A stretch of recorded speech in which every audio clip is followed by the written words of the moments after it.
Okay. So if everything is fine, perhaps start letting people in. So are people in or? For the moment, it's just us three. Okay. And everybody can see us on on YouTube, exactly. Yeah, at this moment we are on YouTube. Yeah. Okay. That's 2 participants.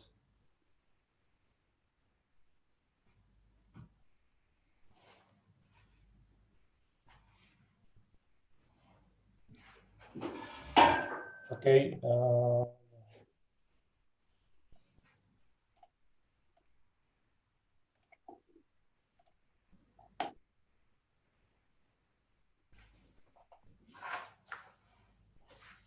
Hi, Olis. Hi, Herman. Hi, Herman. So at this moment, we start already the transmission on YouTube. So I'm going to admit everyone. Excellent. And start recording. So I'm disappearing with the video. See you. Okay.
Okay, Roel, probably time to start.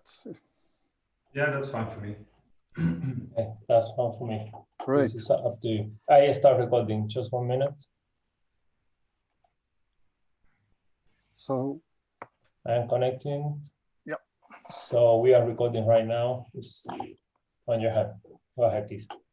Okay, let's start the session. Welcome everybody to this afternoon semi-plenary session at CMD 2020 GEFES.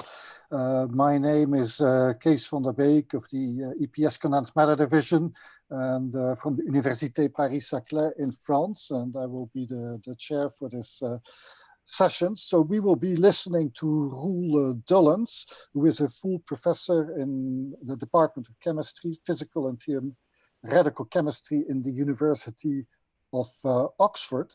So Roel, in fact, did his PhD in the University of Utrecht under the supervision of Willem Kegel, already in colloid physics. He afterwards went to Germany, where he was an Alexander von Humboldt Fellow in the group of Clemens Bechinger. Whence he moved to Oxford as of 2007, where he went through various stages to become a full professor of chemistry today. So Roel is a very much accomplished researcher in the field of colloid physics, which he uses as model systems for the study of the effect of disorder, point-like disorder, defects, grain boundaries, and generally the microstructure of materials on their physics, their mechanical behavior, and as we shall see now, on melting. He is the laureate of an ERC starting grant, an ERC consolidated grant. He is the recipient of the McDane Medal. He is a fellow of the Royal Society of Chemistry, and he was also the laureate of the Cordy Morgan Prize in 2019. So it is really a great pleasure to host Roel today. With extremely impressive work, and I'm looking forward to a most enjoyable talk. So please, Roel, go ahead. All right. First of all, thank you, Kees, and thanks to the organizers for giving for inviting me and giving me the opportunity to share our work on two-dimensional melting of colloidal hard spheres with you today. And also thank you very much for the kind introduction. So I better just continue talking. What I would like to share with you today is some work that we've done now about a couple of years ago, where we've used colloidal model systems, in particular colloidal hard spheres, to study the melting behavior in two-dimensional solids. So in this talk, I will firstly say a little bit about colloids, and then I will take you through the melting and how we address this problem experimentally. So for those of you who are not familiar with colloids, colloids is really is defined by a typical length scale. So a colloidal particle is any particle of any shape that has at least one dimension between roughly a nanometer and a few micrometers.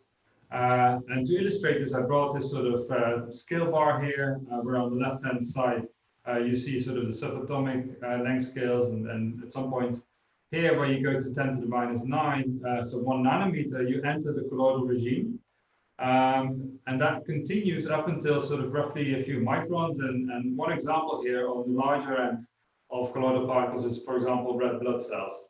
I will have a few more examples in the next slide, but the important bit is that the length scale sets the colloidal domain. So not the shape, not the material it's made of, just the length scale. And why this length scale is so important, also for what we want to do today, I will say that in a couple of slides. If we continue walking to bigger length scales here, if you are in the millimeter size, or also sort of a little bit less than millimeters, you end up in the granular material. And then continuing on, this is a picture of our rabbit, Sammy. She's just a little bit, under a meter, but on that length scale, and then you can continue. Anyway, so the take-home message from this slide really is that, between a nanometer and a few micrometers is where colloidal particles sit.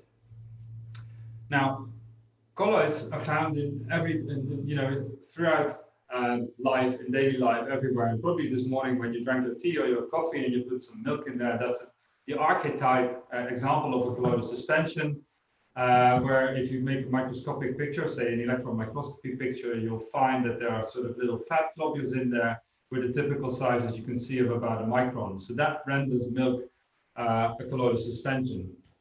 Paint is another very famous example. This down here at the bottom right is actually a bacterium which has very small magnetic crystals, magnetic nanocrystals inside them. And this is also an example of a colloidal system. The top right image here, that's one of my favorites. That's what you see there is a picture of the gemstone. It's called an opal. And yeah, they have, when you see them in real life, they have these beautiful rainbow-like colors. And the reason for that is because it's a colloidal solid.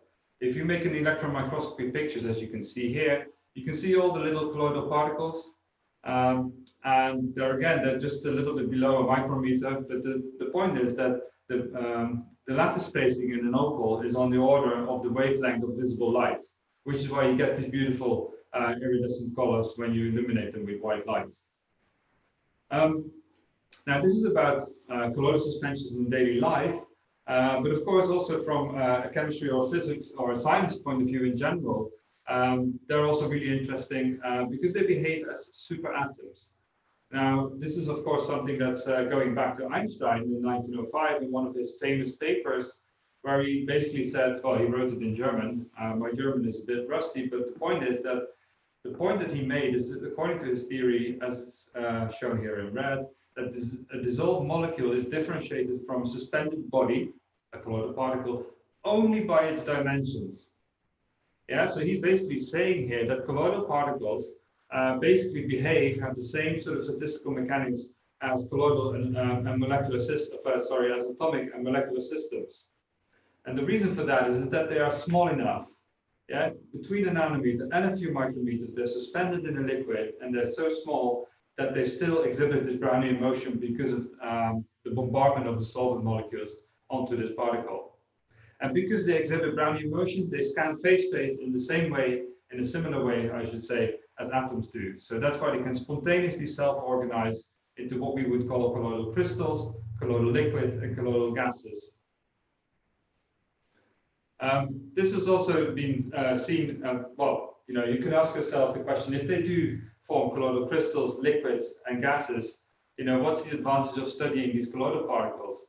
The point is, and this was also recognized by Perrin, as you can see in this picture here, is that because they're on the order of a micrometer, you can actually see them easily in a microscope. And yeah, Perrin did this, and this is the middle image here is one of the pictures of Perrin, who actually used these colloidal particles to look at the sedimentation-diffusion equilibrium, from which he determined basically Avogadro's number. We can not only see them with a microscope, you can also follow them. And here you can see actually a little movie of 3 micrometer particles. So these are the very particles that I'll be using in this talk, where you can not only see them, but you can also see them moving. Yeah, so this is the thermal motion. And we can also follow these particles with a simple light microscope. So Perrin did this about 100 years ago, and we're still doing it. It's very much the bread and butter of what we do in the lab all the time, and this talk is no different. Yeah, we will just be using a simple microscope and colloidal spheres to look at the melting of 2-dimensional solids. Anyway, so this is a little bit of a flash introduction into sort of what colloids are and why we study them, why they're useful. So what you've seen so far is only talking about spheres. In colloid science, we've progressed hugely, and this is just to illustrate. This slide just illustrates the, almost shouldn't say endless, but just a huge amount of opportunities and we have in making things more complex and tuning their shape.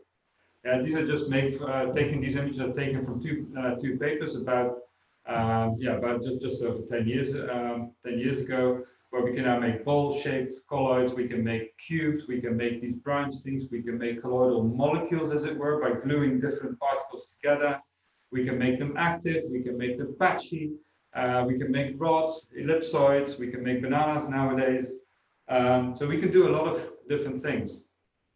But the point is that if you make colloidal particles more and more complex in shape, in interactions, in making them active, of course their behavior also becomes increasingly more complex. And how are we going to go about understanding these really complex systems if there's still lots of questions to be asked about spheres? Yeah, and unfortunately, or well, it's not unfortunately, rather than looking at all these complex shapes, I'm just going to talk about what you see on your screen right now. I'm just going to talk about a hard sphere, maybe not one, but multiple ones. I'm just going to look at hard problems with hard spheres, because I mean, hard spheres are some of the simplest interacting many-body systems, yet there's still lots of questions that you can answer with them. Yeah, so I'm not even going to try and touch upon colloidal molecules or exotically shaped particles. I'm just going to look at spheres. So what about hard spheres? So hard spheres is the simplest interacting many-body system. So the potential energy curve looks a bit like sketched here. It looks like this. So here we've got potential energy as a function of the distance between the centers of the particles. And basically, if the particles do not overlap, their potential energy is simply 0. If they overlap, the potential energy goes to infinity, which means that they basically never overlap, right? So these things just act as thermal billiard balls, as it were. Because of their excluded volume, as you call it, they've only got these excluded volume interactions, yeah, overlap or no overlap. That means, or that implies that the packing fraction phi here, yeah, which is basically the space taken up by the particles relative to the total space of the system, yeah, the packing fraction is the only relevant control parameter for the phase behavior of hard spheres. Yeah, and it sort of acts like an inverse temperature in atomic systems. Yeah, so if you want to make something, or in molecular systems, if you want to make something freeze, usually you bring down the temperature, you go from, say, a gas to a liquid to a solid. In colloidal systems or in hard sphere systems, what you would do to make things freeze is that you increase the packing fraction. Yeah, so that's equivalent to chucking in more and more particles in the given volume. Right. Now, what about hard spheres? So the phase behavior of hard spheres has been discussed for many decades, and this has started in the late 50s with Alderman Wainwright and Wood and Jacobson, who did computer simulations of hard spheres in 3 dimensions. And what they found is, and this is now, 2020, well established, is that at low packing fractions, so the equivalent of high temperatures, hard spheres simply form a fluid. Yeah, so this is just like the equivalent sort of a liquid, as you could say. But if you now increase the packing fraction to about 55%, what you see is that these hard spheres spontaneously form a crystal. And in between, you've got a coexistence region where you've got crystallites in coexistence with liquids. So this is a first order phase transition from a fluid into a crystal. And I'm just telling you this now as if it's the most normal thing of the world, and by now it is. But at the time, in the 50s, this was highly controversial. Yeah, because basically people asked, how can a hard sphere liquid freeze? How can you get crystallization without attraction between these particles? And this is kind of amusing.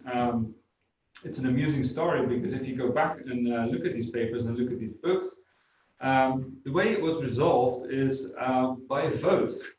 Yeah, they said it's okay, we have no attraction, still we got a phase transition, what's going on? And this is the convenience of being in my office.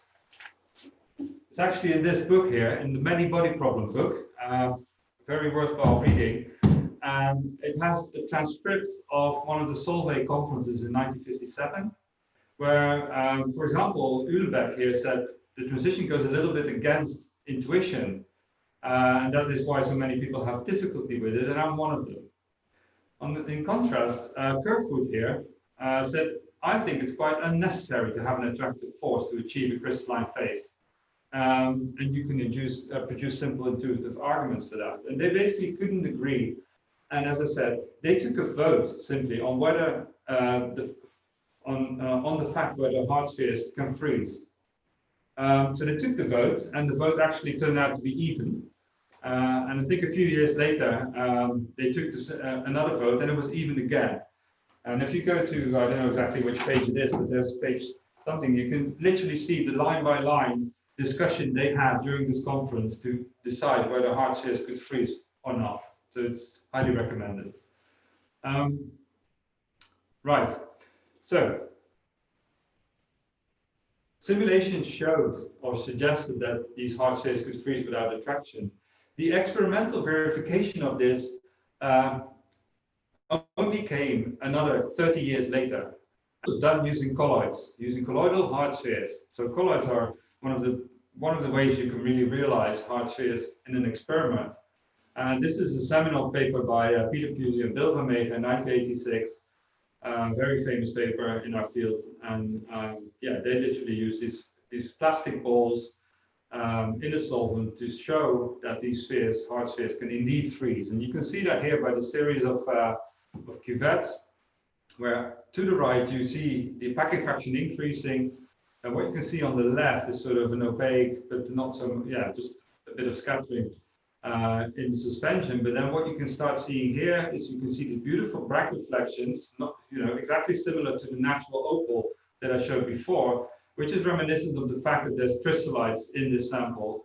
And you can, as you increase the packing fraction, you see the fraction of crystal growing up until the point that you've got a fully crystalline sample. Yeah, and this was one of the first experimental verification of hard spheres freezing. So what's happening up here, where you lose the Bragg reflections again, is about glass formation, and I don't really want to discuss that today. That's more or less a topic on its own. Right. So that was the story for 3D.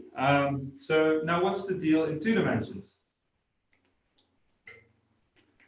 So, of course, 2-dimensional phenomena are relevant for many different things. So why would you worry about 2D? Well, there's just 2 reasons here. It's like, you've got surfaces, interfaces, you've nowadays got, graphene, single layer materials. What is interesting for me, though, is also the fact that the physics in 2D is just not the same as the physics in 3D. Yeah, it's an interesting problem in its own right. And moreover, the physics in 2D is often much more complex than the physics in 3D. And the same is also certainly true for the phase behavior of hard disks compared to that of hard spheres in 3D. Right. Now, what is the deal with the melting behavior of hard disks? This, in fact, actually started even before the melting behavior of hard spheres. And it started with this paper here by Metropolis. So this is a very famous paper, of course, because it's actually the paper that started the field of Monte Carlo simulations, right? Metropolis sampling. And it's very nice to read this very old paper. And this was in 1953. And in this paper, which is, it's funny well, it's interesting to read this, a general method suitable for fast computing machines was developed. But what they also did is, as you can see in the abstract here, results for the two-dimensional rigid sphere systems have been obtained. And if you now scroll to the conclusion here, which I just brought up, you can read that in the case of two-dimensional rigid spheres, runs weight with 56 particles and with 224. Yeah, imagine you do this. Yeah, simulations with 56 particles. But anyway, the point is that at the end of the paper, they say there is no indication of a phase transition in hard disks. Yeah, so that was the first. This was back in '53. Now the story continues with many papers, and another famous hallmark paper is the paper by Alder and Wainwright, just about 10 years after this paper by Metropolis. And the title already suggests something entirely different, because it says phase transition in elastic disks. Note that it took 10 years to go from 50 particles to about 870 particles. But the point is, they found a phase transition in here. So a transition from a liquid-like state to an ordered state. And if you go to CCAM in Lausanne, there's a picture on the wall of Alder and Wainwright looking at these things. So here, Bernie Alder is standing, Wainwright is sitting here, and he has a picture of the trajectories of all the hard disks going around. And if you look carefully, you can see some liquid-like bits, and you can see already some crystalline bits going on. So that's why they really saw this sort of phase transition.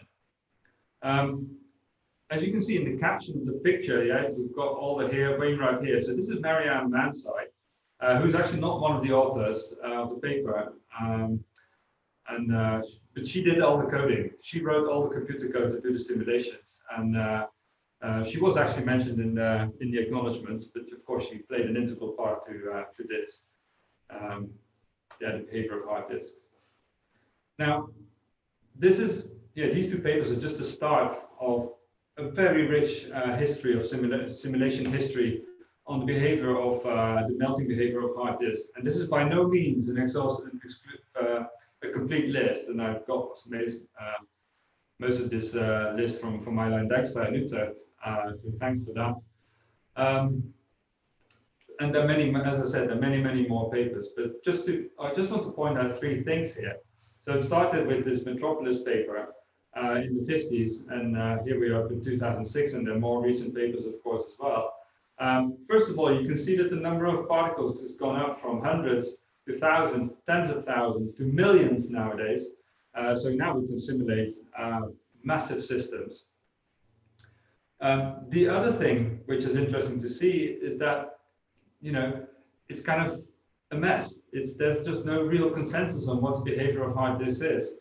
So first you have Metropolis says no transition, and then Alder and Wainwright say there's a first order transition, and a weakly first order transition. And then you suddenly, around the 70s, you start to see the word exatic. Yeah, so weakly first order transitions, presence or absence of an exatic phase, no exatic phase. So basically what you can see is that it's been a highly debated topic and no consensus at all. And what about this exatic phase then? Because that was never really mentioned at all for 3D hard spheres. So the exatic phase is due to the introduction of the Kosterlitz, Thouless, Halpern, Nelson, and Young theory in the 70s. So Thouless and Kosterlitz, so the K and the T of this abbreviation, they got the Nobel Prize for their work a few years ago. And it's really due to this theory that the word exatic has come into this. So what this KTH and Y theory does is it provides various scenarios for how a two-dimensional solid may melt. Yeah, and I'm just saying this explicitly, it's not one scenario. I mean, the most famous scenario is that a crystal melts via two continuous transitions via an intermediate hexatic phase. This is the most famous scenario, but this is certainly not the only scenario possible within KTH and Y. So to appreciate what this intermediate hexatic phase is in between the crystal on the one side and the liquid on the other side, we need to consider defects, and we need to consider two types of order. We need to consider bond orientational order, as shown here, and we need to consider translational order. Now, to illustrate this, I've kind of drawn this sort of schematics here, and I'm just going to try and talk you through it because it's kind of important to appreciate what these two orders do and how they change as you go from a crystal to a hexatic to a liquid phase. So the way I would like to do this, and hopefully you can see my mouse, is I want to start out on this particle here. So each particle here is connected to its neighbors by this solid line. So this is like a Delaunay triangulation. And we start on this particle here, and I'm going to first talk you through the translational order. And I need to do this with respect to defects in the system. Each particle in a 2D crystal, or on average in 2D systems anyway, usually has 6 neighbors. And if a particle has 6 neighbors, it's not colored. Okay?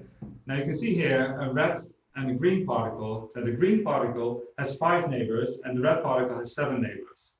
So the type of defects you see here in the crystal is what you would call a dislocation pair. And a dislocation pair consists of a 5-7-7-5 cluster of particles. So what we have here is we've got a 5-fold particle sitting next to a 7-fold coordinated particle, and another 5-7 sitting right next to it, but in the opposite direction.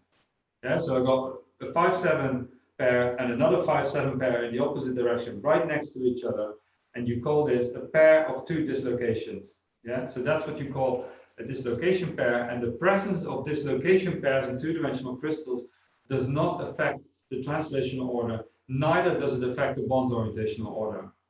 Let me show that by just sitting on this particle here, and I can probe the translational order by just hopping from lattice sides 1, 2, and then across the defect to the other side of the defect, and I'm ending up still at a lattice point. So that means that the presence of this 5-7-7-5 defect does not affect the translational order. Similarly, if I look at the bond orientational order, what I look at is I look at the same particle and I just pick the orientation of a bond vector to one of its neighbors. It doesn't matter which one, but you pick one. In this case, I pick this one here, and I do the same exercise. I'm going to hop across the other side to the other side of the defect, and I'm going to look at the orientation of the equivalent bond vector. And you can see they're still pointing in the same direction. So the presence of this dislocation pair does not affect the bond orientational order either. So what we can say for the crystal phase is that it's characterized by long-range bond orientational order and also by quasi-long-range translational order. I don't really want to go into the details of the quasi, but basically in a crystal you have both long-range, both bond orientational order, and you've got translational order. Now, what happens if we start increasing the temperature, or in colloidal terms, or start decreasing the packing fraction, is that we go from a crystal into the hexatic phase. And what happens here is that the dislocation pair unbinds into 3 dislocations. And a 3 dislocation consists of a 5 and a 7-fold coordinated particle right next to each other. So this 5-7 pair here is called a 3 dislocation. And the unbinding of the dislocations destroys the translational order of the crystal, but does not destroy the bond orientational order. We can illustrate that here again by doing the same exercise. I'm picking this particle here, and I'm just hopping across on the other side of the defect, and I'm not on a lattice point anymore. So this means I destroyed the translational order. This means that, more precisely, the presence of the dislocation destroyed the translational order.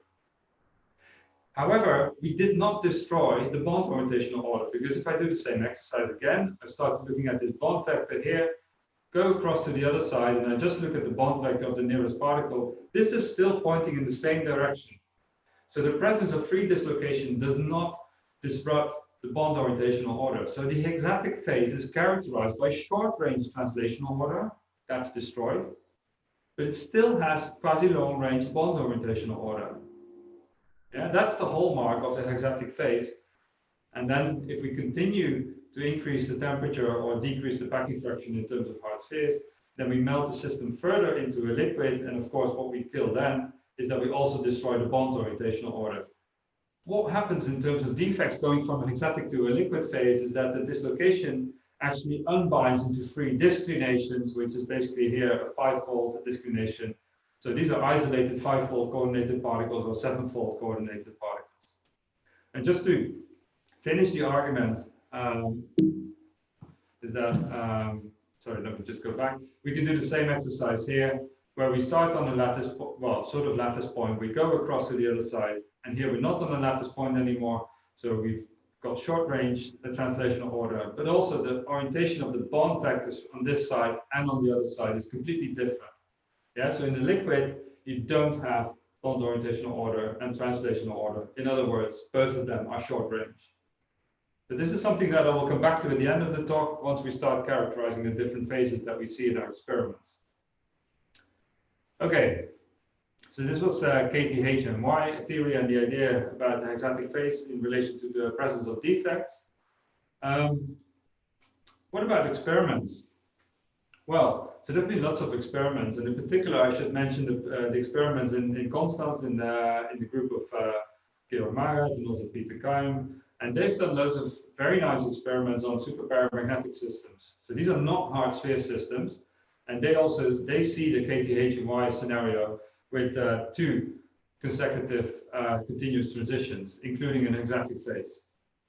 However, there are many other alternative scenarios in different systems, including grain boundary melting, or even single solid to liquid transitions, or first order transitions, including hexatic phases. The point is that up until a few years ago, for hard disks, so the melting scenario for hard disks was still very much an ongoing saga, more than 60 years after the first papers by Metropolis and Alder and Wainwright. However, a few years ago, recent simulations kind of at least showed for the first time some consensus about the melting behavior of hard disks. And this included a first order liquid to hexatic transition and then a continuous hexatic solid transition. And this was work done in the group of Werner Kraut and Sharon Glotzer, and also in the group of Myline Dijkstra in these papers, which are now about, well, 2011, 2013, and 2014. But experimentally, this was still not confirmed and still very much an open question whether this was, whether this was consistent with experiments. And that's exactly what we tried to do with our colloidal system, with our colloidal particles a few years ago. We tried to really address this from an experimental point of view. Excuse me. So this brings me to the end of the introduction, and the rest of the talk I will first introduce our colloidal hard disk model system, and then in the main part of the talk I will just show you how we uncovered, how we kind of analyzed the behavior experimentally, the experimental phase behavior of our 2D hard disk. And then finally, of course, the last slide will be the phase diagram of what we found. Right.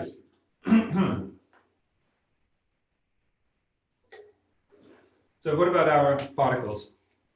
So we are working with what we would call two-dimensional colloidal hard spheres. So of course we can't make 2D hard spheres, right? Because spheres are 3D. But what we do is we have these particles and we put them in a glass cell, which is a few centimeters wide. And they are basically in water or a little bit of ethanol added to it. And these particles are about 3 micrometers in diameter. Now the point is that they are of course much heavier than water. So what is happening is that these particles sit in their cell, in their glass cell, but they all sink to the bottom of the cell quite rapidly. And they will sit there. And at the bottom of this cell, they will form a nice monolayer. Now, in the plane of the centers of these particles, they basically behave as disks. Yeah, so this is how we kind of realize the quasi 2D system of colloidal hard spheres. What is important to mention here is that the gravitational height, which is this number here, is very, very small. Now, what is the gravitational height? The gravitational height is the ratio between the thermal energy, which will, of course, will make these particles suspend in 3D, versus the gravitational potential energy. Okay, so that's, well, actually, it's a bit more specific to this. The gravitational height is the height that if I gave a particle 1 kBt, it could go up to. So the point now is that because the gravitational height is a fraction of its diameter, yeah, it's less than 3% of its diameter, thermal energy is not enough to pull these particles out of the plane. Yeah, so we have only very minute out-of-plane fluctuations, less than 3% of the diameter. Yeah, so gravity is strong enough to keep them in the plane. And in the plane, of course, they do the normal Brownian motion that you saw in that movie here. I can probably play it again. Yeah, so they don't leave the plane. They form a monolayer, but in the plane, they happily move around. Yeah, so this is our sort of experimental realization of a two-dimensional colloidal system just pinned by gravity to the bottom wall of a container. One thing that is interesting to note is that I quoted the diameter here, the hard sphere diameter is 2.79, and you could ask yourself, how do you know this diameter so accurately? Well, we know this diameter so accurately because we kind of did the mapping to the hard sphere model. And this is the next slide, because of course I'm telling you the story a little bit backwards. We had the particles before we even knew they were such a good hard spheres. And this is the story of the next slide. Before we can actually address their phase behavior, of course, we need to know that they actually are behaving like hard disks. So what we did is we measured the volume, we measured the radial distribution function for different packing fractions in the liquid phase. Yeah, so here you can see 3 radial distribution functions at 40%, 39, 56, and 65%. And you can nicely see that you get an increase in the ordering. You get much more coordination shells. And the symbols here, these are our experimental data. And the solid lines are actually DFT calculations. And this is also an interesting thing because we worked together with Roel Dullens in Tübingen, and he just developed a fundamental measure theory for these hard disks. And we said, well, you know, we have some experiments done. We have all these radial distribution functions. And he said, well, can I try and sort of describe these with my DFT? And I said, sure. And I emailed him all the data that we had. And then a couple of days he rang back to me and he said, well, you know, got some news for you because it's quite remarkable. And I said, what's going on? And then he said, well, you know, the agreement is nearly perfect, he said. And he asked me actually whether our particles knew about his functional, which of course, was not exactly the case. But the point is that when he sent me the plots, which is what you can see on the slide here, you know, the DFT is on top of our experimental result, not only in terms of the number of oscillations, but in the amplitude of the oscillations, in the height of the first peak, and the position of the first peak. And because we have such a quantitative agreement for all the different packing fractions in the liquid state, we know exactly what our hard sphere diameter is. Because that's the only parameter you know you can use to fit to match these experimental results up with the DFT. And of course, when we did Monte Carlo simulations, we got the same agreement. Now, there's an important thing that you can do once you have these radial distribution functions, because you can look at the contact value. And the contact value is this point here, the first point in the radial distribution function that's non-zero. And that, for hard disk, is related to the pressure. And this is not an easy thing to do. And recently, another student in our group here also had a big improvement on how to do this. But from the contact values, you can basically get the equation of state, right? And my student here, Alice, who did all of this work, did a very, very good and very careful job by measuring the equation of state as a function of the packing fraction in the liquid phase. Yeah, so here we are at such a low densities that we can easily see that we're still in a liquid. And this work is very well described by the scale particle theory, which is also consistent with the DFT theory from Roel Dullens. The fact that we know the equation of state in the liquid for our system is going to be important in the next couple of slides. Right. So this convinces that we really had a colloidal system that really behaved like hard disks. And for those of you who do believe more in Fourier space, so here we've got the structure factors as well for the different packing fractions, and we see an equally good agreement with the structure factors of hard disk in Monte Carlo simulations. So we really have a good colloidal model hard disk system here. Now, having established that, the next bit is, of course, how do we go about figuring out the phase behavior and thereby the melting behavior of these systems? And to do this, we did the following. We basically put our system, the whole cell, more or less, if I just have my cell here, we just took it and put it on a tiny slope. And the tiny slope means that it's, the angle is about a degree to, 1/10 of a degree. And by putting the monolayer on a tiny tilt, characterized by the tilt angle alpha, I'm inducing a very weak, a very small amount of gravity, which is basically g times the sine of this tilt angle alpha, and I can tune that. Yeah, in this case here, the gravity, in-plane gravity is going down, and what you get is you get a sedimentation-diffusion equilibrium. Yeah, so these particles very gently sediment to the bottom of this. To the bottom of the monolayer, and by doing that, you create this full sedimentation diffusion equilibrium. You create a packing fraction dependence on the height, and you can see that in this picture here. So this is the highest tilt angle we used, and at the bottom of the picture, you can clearly see that the particles organize themselves into crystalline arrangements.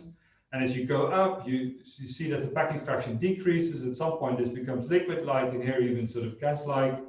The point is that you got the full phase behavior in a single sample. And that's the important bit. So all the action happens in this single image. So when my student came in and showed me the image, I said, well, don't do anything else, okay? Just leave the system and just make as many pictures as you can, because I don't know how we're going to get out, how we're going to extract this from this image, but all the information is in it. And that was the important bit. So that's what we've done, okay? So we just looked at it, we let the system equilibrate at different tilt angles, and we just made loads of images. And this sounds very easy, but it takes, it takes weeks to equilibrate, and then, we take many, many, many images. What we did is we did 6 different tilt angles, and as you can see in the slide here, we went from 1/2 degree down to like 10 times smaller angle. And by doing that, and this is very important, is what we do is we have another gravitational height, but now the in-plane gravitational height. Yeah, so we've got a gravitational height perpendicular, sort of perpendicular to the monolayer, and we've got one parallel to the monolayer.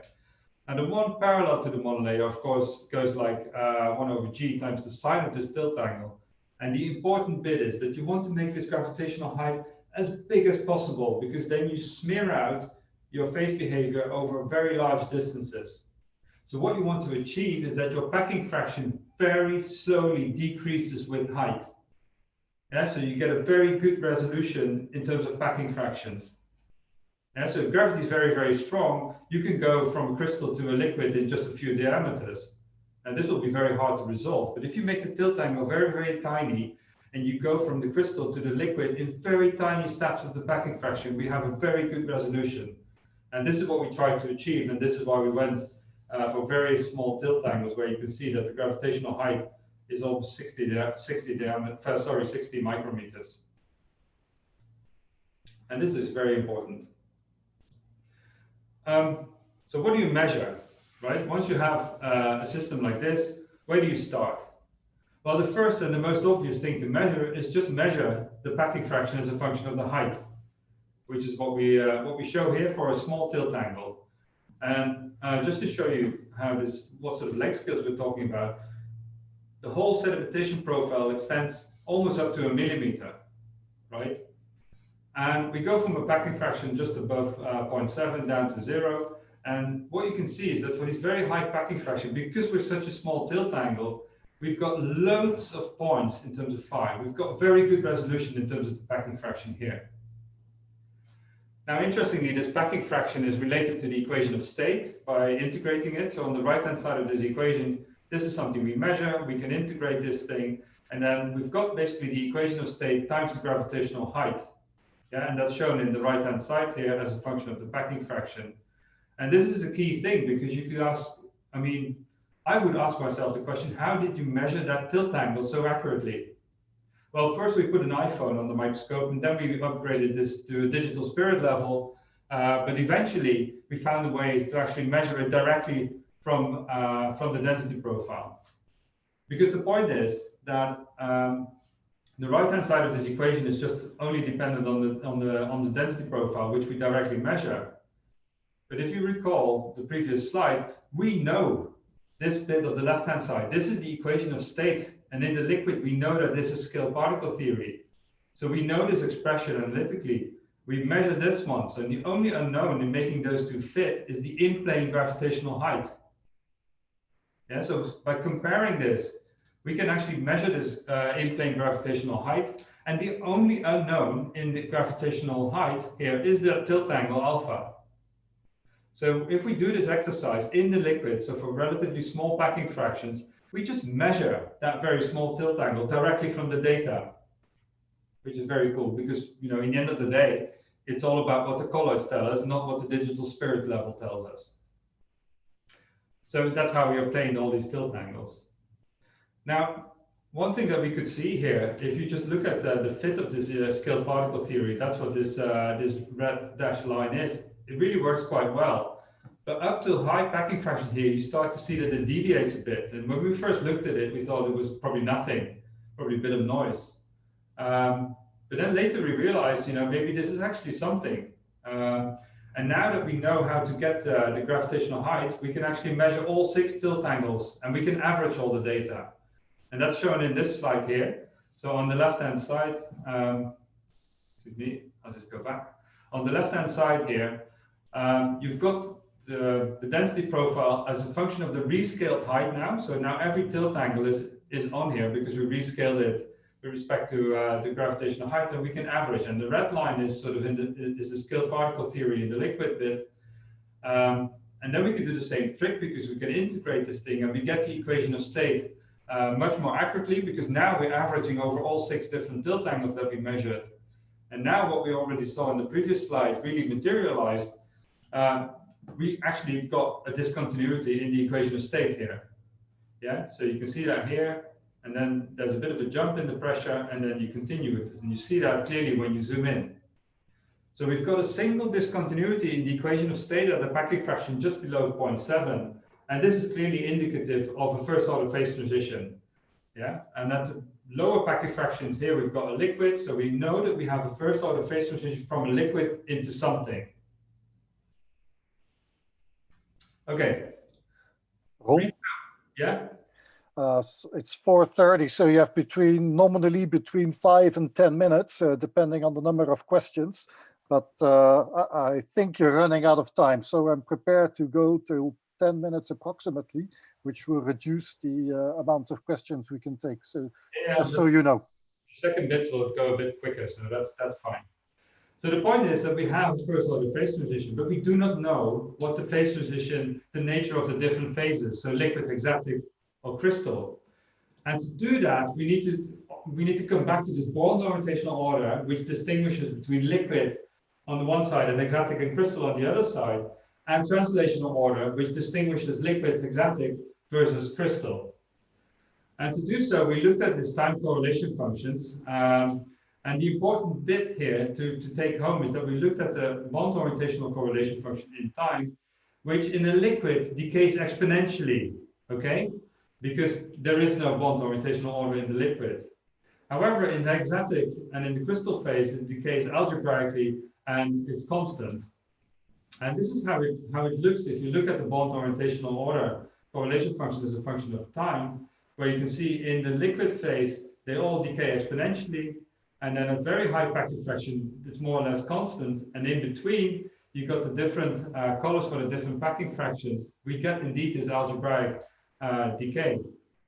And even KTH and Y theory gives a sort of quantitative prediction for the exponent in the algebraic regime for the hexatic phases, that eta 6 should be smaller than a quarter.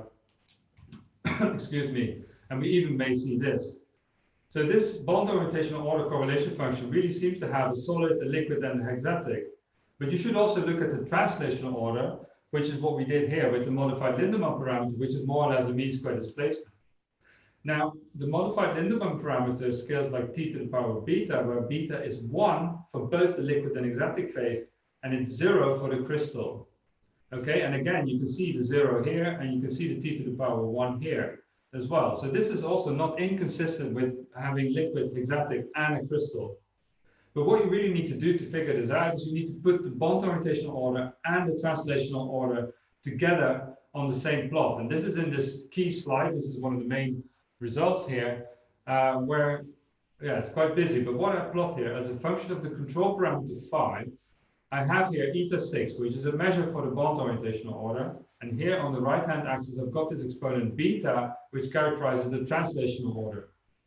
Now, if we start on high packing fractions here, then we can see the black symbols, which characterize the eta 6, is that we do have bond orientational order, and we start losing it around 0.7.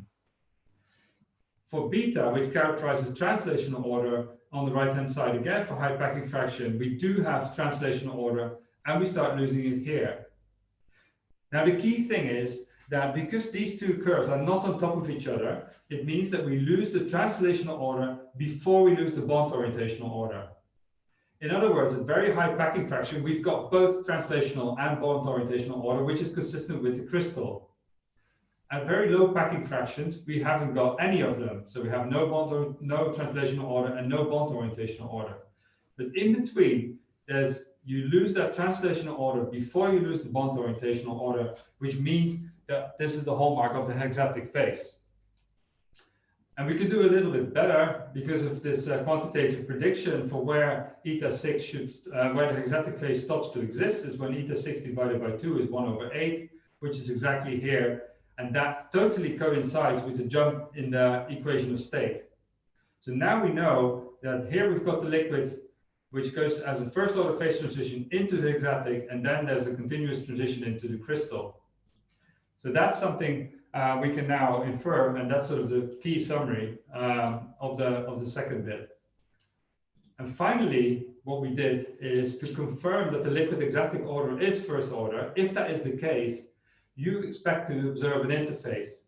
And if you have an interface, of course, you can measure a coexistence gap. And to measure the coexistence gap, that's a very tricky thing to do, but not if you can look at the interface and analyze the fluctuations. And that's the end of this, the last couple of slides here, is that we looked at the liquid to hexatic interface. And to look at that, you of course need to, what is the difference between the liquid and hexatic? That's where you lose the bond orientational order. So we analyze the bond orientational order, and we color the Voronoi cells here for each particle according to the argument of this bond orientational order parameter. In other words, the color is a measure for the orientation, the bond orientational orientation of each particle. And as you can see here at the bottom, where you got the hexatic phase, you got a uniform color, which is indicative of this bond orientational order. But when you go up into the liquid, it's like a rainbow, right? That's characteristic for the liquid. And we can measure this by chopping this up in vertical bins. We can bin this, we can find this interface. And what we do next is we look at these fluctuations of these interfaces. Yeah, this is very cool. So we stare at a lot of these images, and what you're seeing here is the capillary fluctuations of a liquid to hexatic interface. And these fluctuations we can analyze because we measure along the interface, we measure the height of the interface, and we do that for all times. And you can quantitatively analyze that by constructing what you call a height-height correlation function. So you multiply the height at the position x with the height at the position x plus delta x, and you average that over all starting positions and times. And then within capillary wave theory, this is expected to decay exponentially. And indeed, we see a beautiful exponential decay for all the different tilt angles. And now we got the last little bit. So because how are we going from capillary fluctuations to a coexistence gap? Well, this is on the next slide here, because if I analyze these correlation functions, I have two parameters to fit the exponentials. I've got here the capillary length, and I've got the prefactor here.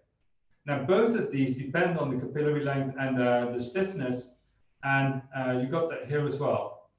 Now, cutting the story short a little bit, is that this delta rho here with the tilde, is the mass density difference between the two different phases, which is directly proportional to the packing fraction difference. And delta phi here is this coexistence gap. In other words, for the 6 different tilt angles, if we plot these, either the prefactor or the capillary length as a function of this tilt angle, because we systematically changed the tilt angle, we should get a straight line.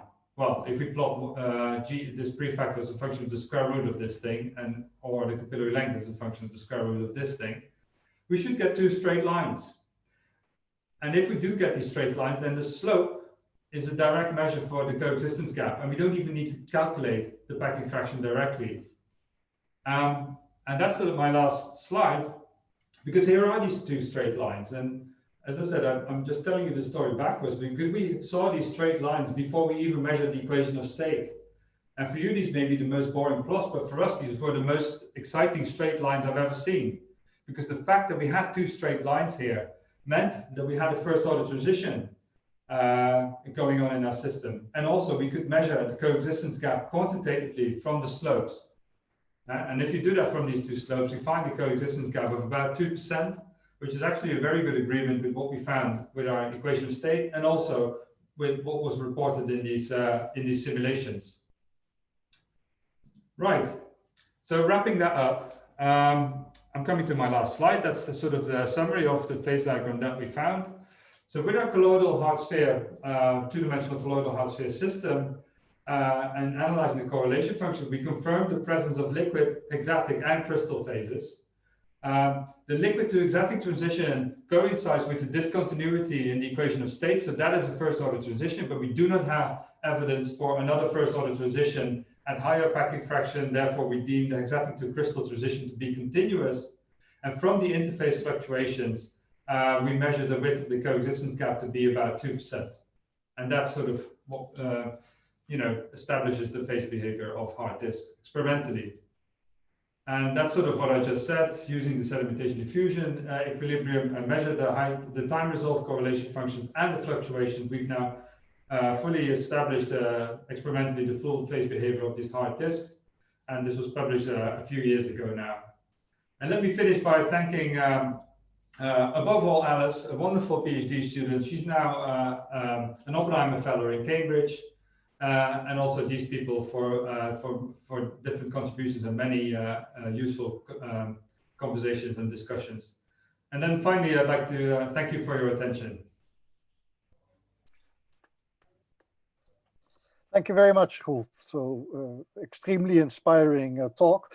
So as I said, we have about 5 minutes left. So there are a few questions since we are not too numerous in the room. Maybe Marco Salazar. I will try to unmute you so you can ask your question directly. I'm Marc Salazar, University of Burgundy in France. And thank you very much. Your talk is very interesting. A few years ago, we were working with the formation of crystals by using beads.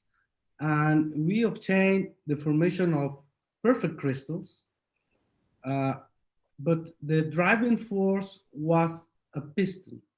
So we need to put energy, and this energy that we input to the system allows the systems to go from a disordered state to a perfect crystal. And we develop a common neighbor analysis. In what you show, I don't see which is the driving force in your experiments. Yeah, so in your case, you had bigger beads and you had to supply energy to get them moving. Yeah. In our case, thermal energy is enough to do that. Mm-hmm. Yeah, so the particles are small enough that they sort of move by themselves.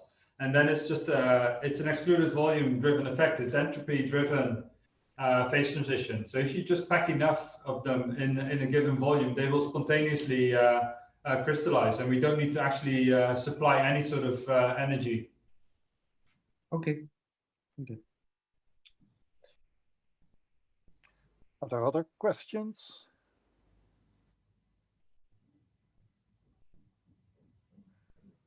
Yeah, maybe about the correlation functions. So in the Kostelis, Saurus, Nelson, Helper, and Young, there is some non-trivial behavior of the correlations as a function of distance. Do you recover these? Yeah, so this is an excellent point. I kind of stepped over this a little bit. As you may recall, the correlation function that I showed were time correlation functions, and this is for a very, very important reasons. Because the correlation lengths get very, very big. Already in the liquid close to the hexatic phase, the bond rotational correlation length is about 60 diameters. And with our field of view, we cannot recover that. Our field of view is not big enough to reliably measure these sort of exponents in the spatial domain. And I mean, Werner Kraut did this beautifully in the simulation, but they had to use massive systems. But if you're in equilibrium, you can, and Georg Maget used this for the paramagnetic systems as well, you can also use time correlation functions. And then we are in business because our field of view is not big enough, so we don't have enough resolution or we don't have enough spatial resolution, but we do have enough time resolution. So we can measure for decades in time. So yeah, it was very difficult to measure the spatial correlation function. We tried that. But it's, I mean, if your field of view is about sort of on the same order as sort of the correlation length, then you can't really measure the decay properly. So this is a very conscious decision of us to sort of go to time correlation functions. Thanks. Are there other questions? 1 minute left. Maybe I have another one then. Have you ever tried to continuously vary the tilting angle? I don't know if there's a motor which can do this with sufficient precision and you can see the dynamics of the phase growth, for example. We haven't tried that, and we would need a very, very small motor to do it. Yes, sure, yeah. And, I mean, for every tilt angle, we had to sort of let it equilibrate for, you know, at least 4 weeks, if not 2 months. So, you know, you would have to go on that sort of speed. And yeah, we haven't tried it. It might be interesting to try it, but I think it's quite challenging experimentally to do it. I would imagine so, yes, given the small angles. Okay, I see no other raised hands and no other comments, and we have come to the end of the session.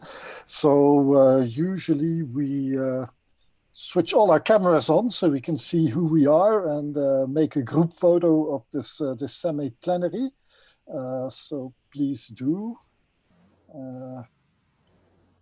Harvey will give me a hand. I'm searching. Okay. Please, Roel, can you stop sharing the presentation in order to see everyone? Okay, great. So please, everyone's yes, I see everybody. Great, thank you so much. Yes. So everybody, let's thank the speaker. Let's thank Roel. Give him a hand for a really very enjoyable and inspirational talk. Thank you. Thanks for listening. Thanks for coming. So just one moment. I'm going to put us in. I don't know how to let the rest of the people has not the video on. But okay, we can take a picture. Okay, so go ahead. Yep. Okay, there are some people. Okay. Okay. Thank Great. you. Thank you very much. And I stop it then